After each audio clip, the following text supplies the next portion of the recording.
Bienvenue à toi. Je voudrais te présenter le guide pratique de l'intuition de Laura Day, ou comment exploiter son intuition naturelle pour la mettre à son service. Aux éditions Vive et Soleil. Voyons ça.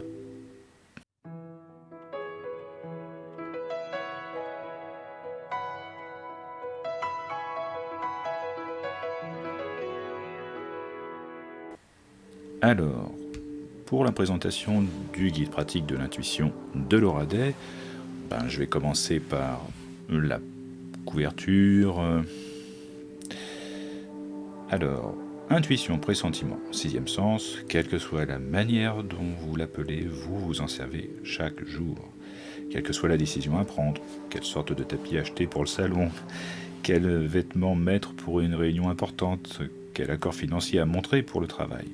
La décision finale provient en partie du côté intuitif de notre esprit. Laura Day a enseigné à des managers, des analystes financiers, des stars, des docteurs. Comment consciemment se servir de son sixième sens caché.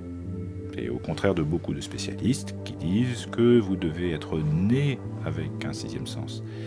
Laura Day vous montre que toute personne, avec un peu de pratique, peut devenir consciemment intuitive et user de son sixième sens. Dans son guide pratique de l'intuition, elle nous montre comment ses étudiants ont pratiqué ces techniques pour découvrir les incroyables pouvoirs de leurs esprits. Désormais, ils se servent de ces techniques pour s'aider à prendre les décisions nécessaires dans la vie quotidienne. Et vous pourrez bientôt en faire autant.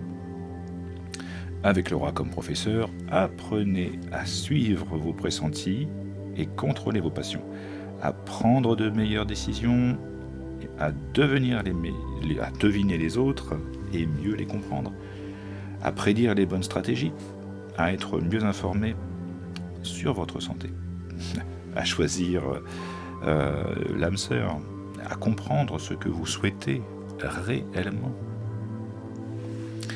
Donc je pourrais commencer par d'abord le livre en fait. Le début du livre parle de Laura Day, en fait. Alors c'est intéressant de connaître un petit peu le parcours d'un auteur, en l'occurrence une médium reconnue. Comment elle est devenue consciente de son intuition, comment elle a développé durant son enfance, dans un contexte familial difficile, comment elle est devenue professionnelle, les rencontres qu'elle a pu faire, les tests en laboratoire auxquels elle a participé, les enseignements qu'elle transmet, et comme ici, dans ce livre. Ensuite, elle rentre dans le vif du sujet de ce guide pratique, c'est-à-dire de faire et refaire une vingtaine d'exercices. Elle écrit tout simplement que c'est en forgeant qu'on devient forgeron. Et elle décrit le développement de l'intuition en sept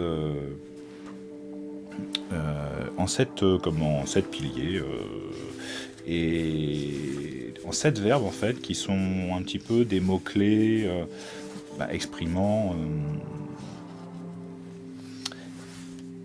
le plan du livre en fait. S'ouvrir, remarquer, faire comme si, faire confiance, noter, interpréter et intégrer. Et donc la présentation d'un exercice en fait se fait à peu près toujours de la même façon. Il y a un contexte, il y a l'exercice en lui-même, il y a la réponse faite par un de ses élèves, c'est toujours instructif, il y a l'intérêt de l'exercice, le pourquoi de l'exercice, le but, la finalité. Et puis enfin, il y a toujours une anecdote d'un de ses élèves illustrant concrètement le sujet abordé. Alors bien sûr, Laura demande à ce que tu notes tes réponses dans un carnet. Mais tu peux aussi t'enregistrer avec un dictaphone. Et pour ma part, c'est ce que j'ai fait, de m'enregistrer, puis de retranscrire par écrit pour bien m'en imprégner. Alors les premiers exercices sont des mises en situation pour s'ouvrir. Alors, par exemple, l'exercice 1 consiste à répondre à une série de questions, et d'abord spontanément, et puis de répondre après un temps de réflexion. Et confronter les deux, spontanément, après réflexion, est vraiment instructif. L'exercice 2, si tu pouvais faire 3 vœux, sous la forme de 3 questions, quelles seraient-elles ? L'exercice 3, et c'est un travail sur la respiration et le lâcher-prise, en laissant vagabonder les sens dans l'instant. Après, il y a d'autres exercices qui seront plus pointus, comme décrire 4 souvenirs, il y a un mois, il y a un an, il y a 10 ans, etc. Comme porter son attention sur ce que tu vois. Puis de le remémorer en regardant le plafond, voilà, etc. Et je pourrais énumérer ce qui me semble être les points clés du livre. Apprendre l'art de poser les bonnes questions et de bien les formuler. C'est important. Apprendre à mettre l'intuition avant les sens, en travaillant sur comment reconnaître ton état intuitif. Alors, c'est-à-dire te familiariser avec ton vocabulaire intuitif, ta manière d'exprimer tes premières impressions et comment les interpréter. Il y a aussi à sentir son style intuitif. Si tu as un sens de prédilection, celui qui est le moins développé, quelles sont les réactions de ton corps quand tu as des intuitions. Et enfin, l'aura t'aidera à te créer des codes, comme par exemple des marqueurs temporels.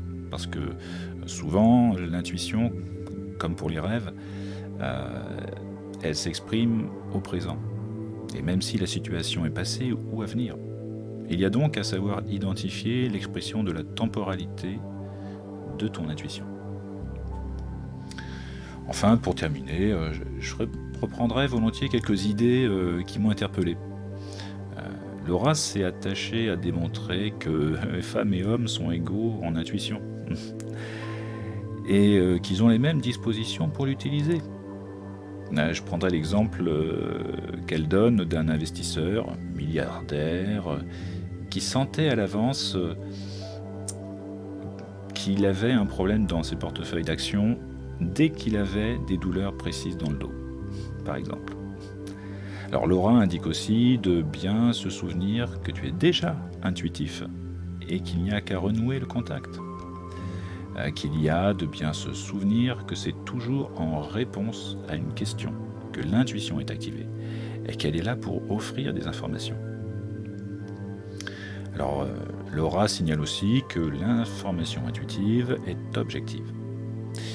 Et comme l'a reconnu Einstein lui-même, pour qui la vérité scientifique se manifestait d'abord intuitivement, puis qu'elle était vérifiée par la logique dans un second temps. Il y a aussi que l'information intuitive, séparée de tes pensées et de tes émotions, elle devient un outil fiable et utile. Enfin, il y a à retenir que l'intuition doit être au service du bon sens et non pas le remplacer. Que la pratique de l'intuition, c'est ta reprise de ton pouvoir de décision. Donc voilà ce que je pouvais dire de ce livre. Alors c'est un petit peu schématique et ça retranscrit difficilement sa qualité. Il est truffé d'exercices pertinents à faire, à refaire. Moi, ça fait plus de 20 ans que je l'utilise et il n'a pas pris une ride. Voilà. Donc je te donne rendez-vous pour d'autres présentations de livres que j'ai lus, qui m'ont plu. À bientôt.